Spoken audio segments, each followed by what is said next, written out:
The school day had ended hours ago, yet the quiet halls of Maplewood High still carried faint echoes of laughter and footsteps long gone. The sun had started its slow descent, its golden rays slipping through the half-closed blinds of room 208, where Emily Parker sat surrounded by stacks of essays. She had been teaching English for 10 years, and though she loved her job, lately she had begun to feel something missing, a quiet emptiness she couldn't name. Her pen scratched across another paper, but her mind was elsewhere. She had spent the last few months in a routine that felt too predictable. Early mornings, classes, small talk in the teacher's lounge, and lonely evenings at home. Her life was steady, responsible, and peaceful. But it lacked something she hadn't felt in a long time. Excitement. The silence broke when someone knocked lightly on the classroom door. Emily looked up, surprised. The school should have been empty by now. "Come in," she called out, expecting a janitor or maybe another teacher. The door opened, and there stood Ryan Mitchell, one of her students, a senior, polite, quiet, and always sitting in the back row, often lost in thought. "Miss Parker, sorry to bother you," he said, stepping inside with a folder in his hand. His voice was calm, respectful, but there was something uncertain in his tone. Emily smiled faintly. "Ryan, what are you still doing here?"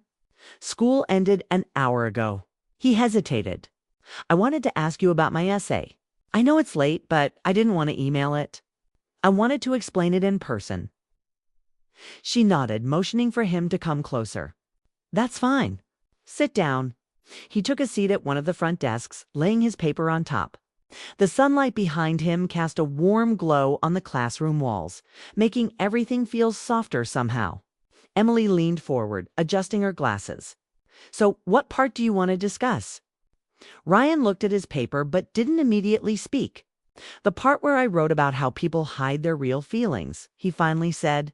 "I wasn't sure if it sounded too personal."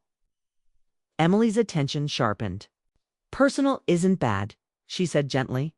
"Sometimes honesty is what makes writing powerful." He nodded, a small smile tugging at the corner of his mouth. "That's what I thought too. But I guess I didn't expect writing it too. Feels so heavy." Emily leaned back slightly, studying him. There was something deeper in his tone, a quiet sadness that didn't fit his age. "Heavy how?" she asked softly. Ryan shrugged, eyes still on his paper. "It's just, when you start being honest, you realize how much you've been pretending. People think being strong means staying quiet." His words caught her off guard. It wasn't the kind of thing most students said. For a moment, she forgot she was his teacher and simply saw a young person speaking truths even adults struggled to face. "You're right," she said quietly. "A lot of people do that. Smile when they don't feel like it. Sometimes it's easier than explaining." He looked up at her then, really looked. "Do you do that too?" The question surprised her. She opened her mouth to answer, but nothing came out. Instead, she gave a small, knowing smile. "Maybe I do." For a few moments, the room felt unusually quiet, not awkward, just charged with something unspoken. Emily looked away, breaking the silence. "You're a talented writer, Ryan. Don't be afraid to use that honesty. It's what makes your voice real." "Thanks," he said, his voice softer now. "You're the first teacher who ever said that." The way he said it, genuine, almost grateful, struck her. She had always believed in her students, but it had been a long time since someone reminded her that her words mattered too. Outside, the school lights flickered on as the sun disappeared behind the horizon. Emily gathered the papers, noticing how late it had become. "We should probably head out. They'll lock the building soon." Ryan stood up but lingered for a moment near the door. "Ms. Parker," he said, hesitating as if deciding whether to speak. "Can I ask you something personal?" She smiled, half curious, half wary. "That depends on what it is." He gave a small, almost nervous laugh. "You always tell us to write honestly, to express what we really feel. Do you ever do that yourself?" Her heart skipped. "You mean in writing?" He nodded. "Or in life?" For a second, she didn't know how to respond. His question hit closer than he probably realized. She thought about all the essays she had graded, the advice she had given her students about being bold, brave, truthful. Yet when was the last time she had followed her own advice? I used to, she admitted softly. But sometimes life makes you quieter. It's easier to teach people to be brave than to be brave yourself. Ryan nodded slowly, his expression thoughtful. Maybe you should start again, he said gently. Emily stared at him, unsure how to respond. Before she could say anything, he gave a polite smile and picked up his folder. "Good night, Miss Parker." "Good night, Ryan," she replied, watching as he left the room. When the door closed, Emily sat in silence, her thoughts scattered. There was nothing inappropriate about what had happened. It was just a conversation between teacher and student. Yet it lingered in her mind in a way she didn't expect. It wasn't about attraction. It was about connection. About being reminded that she wasn't invisible. That someone had noticed her in a way no one had in years. She packed her things, turned off the lights, and stepped into the quiet hallway. The sound of rain had started outside, soft and rhythmic. As she walked toward the parking lot, she felt something she hadn't felt in a long time. Alive. That night, lying in bed, Emily thought about his question again. Do you ever express what you really feel? The truth was, she didn't. Not anymore. Somewhere along the way, she had stopped writing poetry, stopped sharing her thoughts, stopped being vulnerable. She had turned her life into a series of safe routines, and Ryan, with his simple, fearless honesty, had unknowingly exposed that truth.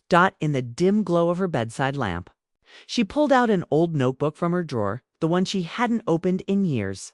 The pages were yellowed, but her handwriting was still neat, her words still filled with passion she once had. She smiled faintly, picked up her pen, and began to write again. It started as a few lines about the rain. Then it became something deeper about silence, connection, and the strange comfort of being understood, even for a moment. When she finished, she read the words back and realized she had written about him, not personally, but about what his honesty had reminded her of, that being human means feeling deeply, even when it scares you. She closed the notebook, exhaled slowly, and turned off the light. For the first time in years, she slept peacefully. What Emily didn't know was that this quiet moment of rediscovery, sparked by one simple conversation, was only the beginning. In the weeks to come, Ryan's presence would continue to challenge her, to make her question the life she thought she was content with. And that small act of kindness, staying late to talk about an essay, would change both of them in ways neither could have imagined. The following week passed quietly, but Emily found herself distracted in ways she couldn't explain. Every time she entered her classroom, she remembered that late afternoon, the empty room, the soft light, and Ryan's unexpected honesty. She wasn't used to her students seeing through her like that. Usually, she was the one guiding, advising, and inspiring. But now, she couldn't help thinking about what he'd said. Maybe you should start again. For the first time in years, she had taken that advice seriously. Every night, after grading papers and having her usual cup of tea, she opened her notebook and wrote, sometimes poems, sometimes fragments of thoughts, sometimes confessions she didn't have the courage to say out loud. It was as if Ryan had awakened a part of her she'd buried long ago, the part that still dreamed, still felt deeply, still wanted more than just routine. The change didn't go unnoticed. Her colleague, Sarah, mentioned it one morning in the teacher's lounge. "You seem lighter lately," she said with a knowing smile. "What's your secret?" Emily laughed it off. "Maybe I finally got enough sleep." But inside she knew it wasn't sleep. It was the strange sense of inspiration she'd rediscovered. And though she tried not to admit it, some of that came from Ryan's quiet encouragement. A few days later, during class, she noticed Ryan sitting near the window, deep in thought. While other students scrolled through their phones or doodled on their notebooks, he was writing intently, his brow furrowed in concentration. When class ended, as everyone rushed out, he stayed behind again. "Ms. Parker," he began, holding his notebook, "I started writing something new. I don't know if it's any good, but I thought you could look at it." Emily smiled. Of course. Let's see. He handed her the paper, and as she read, she felt the same quiet surprise she had the first time. The writing was raw, emotional about loss, loneliness, and the search for meaning. There was a depth in his words that seemed far beyond his age. "This is beautiful, Ryan," she said softly when she finished. "It's honest. That's what makes it powerful." He looked relieved. "I wasn't sure. It's about my mom, actually.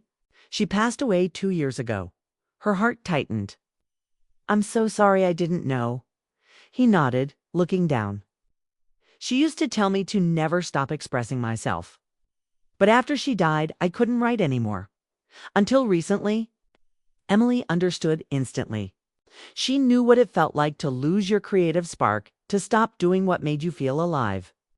"Then I'm glad you found it again," she said quietly. "Writing can heal, even when words feel small." He smiled faintly. "Maybe you helped more than you realize." That sentence lingered in her mind long after he left. She didn't know what to make of it, whether it was gratitude, admiration, or something else. But she didn't dwell on it. She just knew it felt kind, genuine.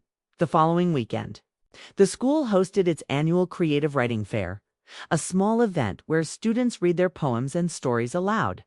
Emily encouraged Ryan to participate, though he hesitated at first. "I'm not good at reading in front of people," he'd said. "You don't have to be perfect," she'd replied. "Just be real." And he was. That Saturday, the library was filled with students, parents, and teachers. Emily sat near the front, watching as Ryan took the stage, nervous but composed. When he began reading his poem, the room fell silent. His voice trembled at first, but as the words flowed, confidence replaced fear. He spoke of grief, hope, and the way small moments, a sunrise, a memory, a smile, could remind someone that life was still worth living. By the end, there wasn't a dry eye in the room. Even Emily felt her throat tighten. Afterward, students congratulated him. Teachers praised his courage. And for the first time, Ryan looked like he believed in himself.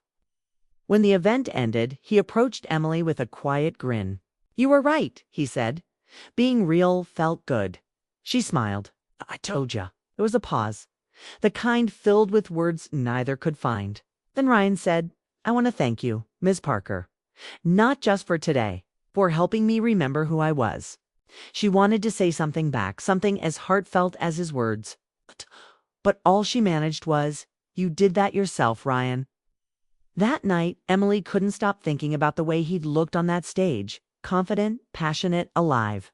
She felt proud, not just as a teacher, but as someone who had witnessed transformation. Yet there was also a quiet ache inside her, the realization that she hadn't felt that kind of purpose in her own life for a long time. In the days that followed, their dynamic subtly changed. Ryan often stayed after class, sometimes to ask about his writing, sometimes just to talk about books, life, or dreams. Their conversations were always appropriate, yet undeniably personal. He seemed to understand her thoughts before she even said them. One afternoon, as rain poured outside, he lingered again. The classroom felt warm and calm, the kind of silence that invites conversation. "Do you ever think about what makes people connect?" he asked suddenly. Emily looked up from her papers. "You mean like friendship?" He nodded slightly. "Friendship, maybe? Or understanding. How sometimes you just get someone without even trying." She hesitated, realizing what he meant. "Yes," she said softly.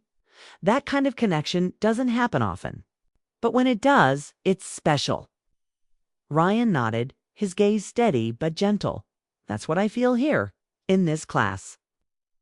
Her heart skipped a beat. She didn't respond right away. He wasn't being inappropriate, just honest, in that same fearless way he always was. Still, she felt the air grow heavier. "I'm glad you feel that way," she said finally. "It means I'm doing my job right." He smiled. "You're doing more than that." She looked away, unsure what to say.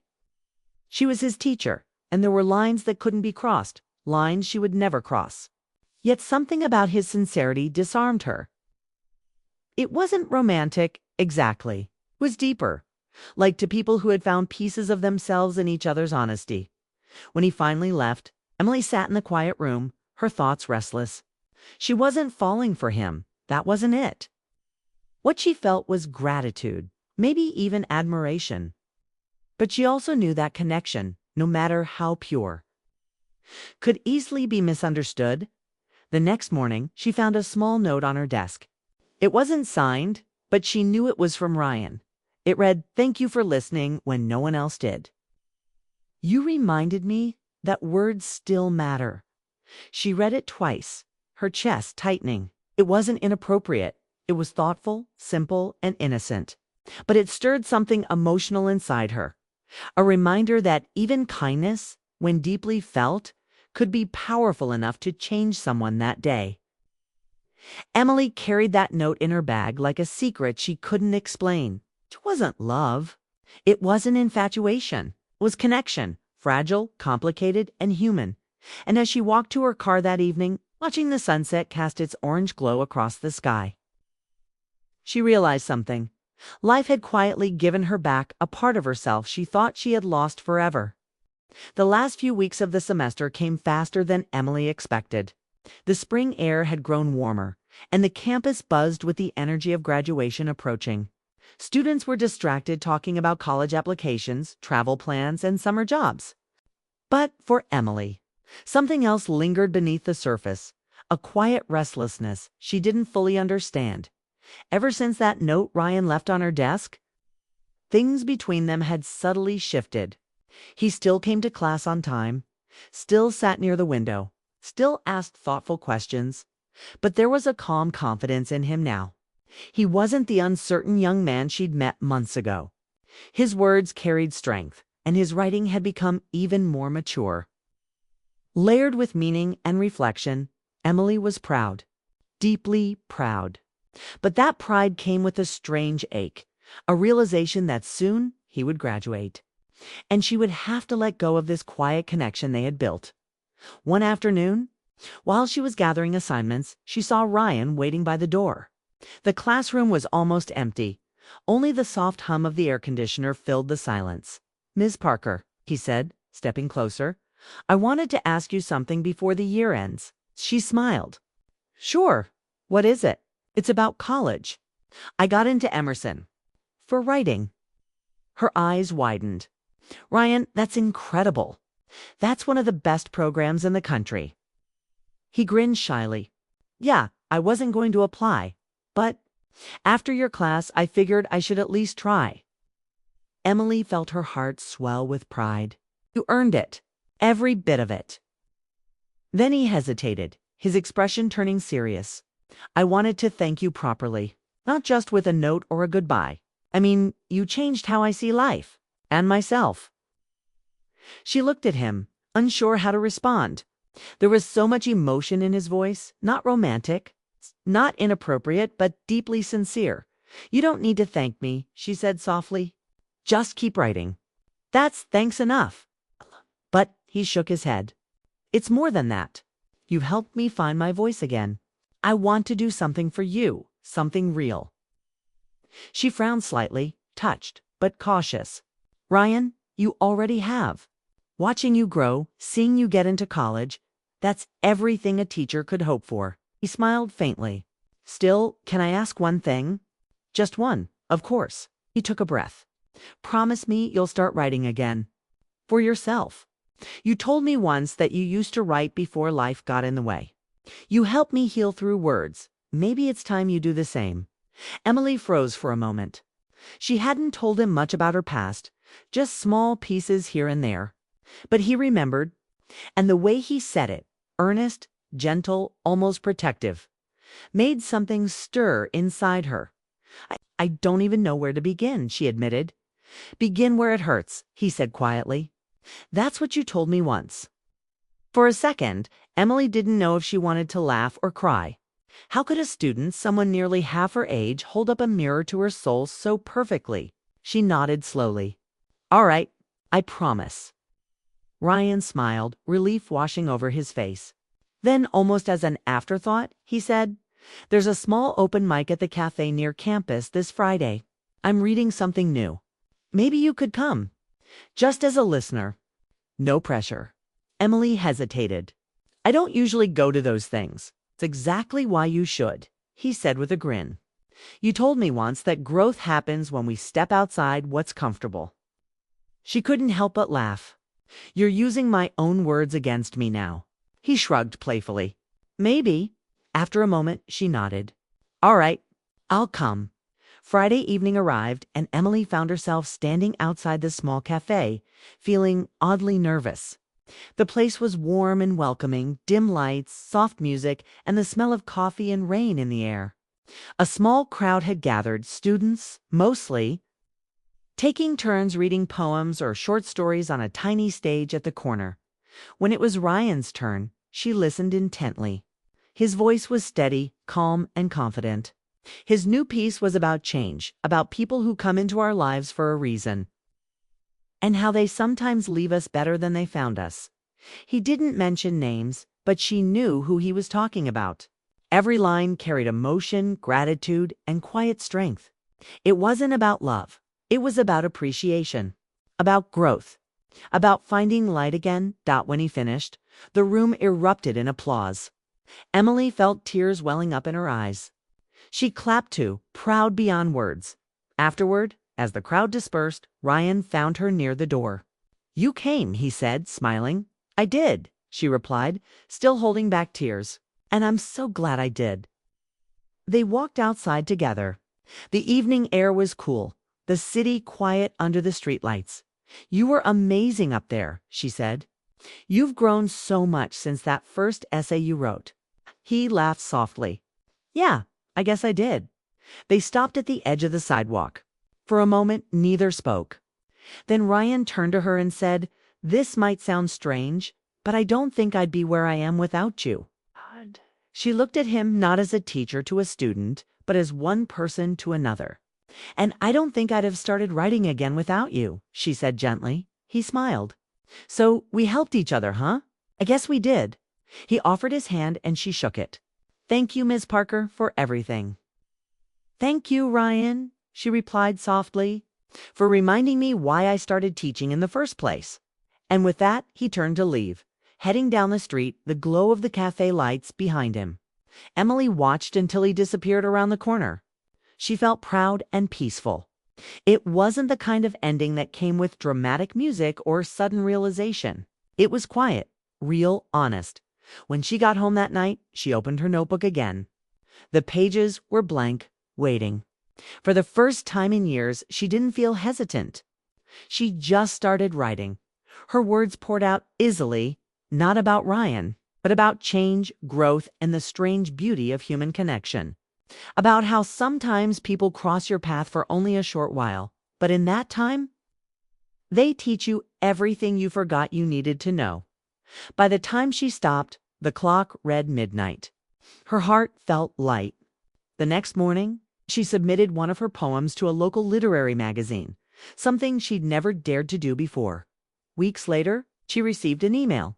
Her poem had been accepted for publication. She smiled, tears filling her eyes. It wasn't about fame or recognition. It was about reclaiming a part of herself she thought was gone forever, at the bottom of her desk drawer, tucked beneath a pile of old papers. She found Ryan's note. Thank you for listening when no one else did.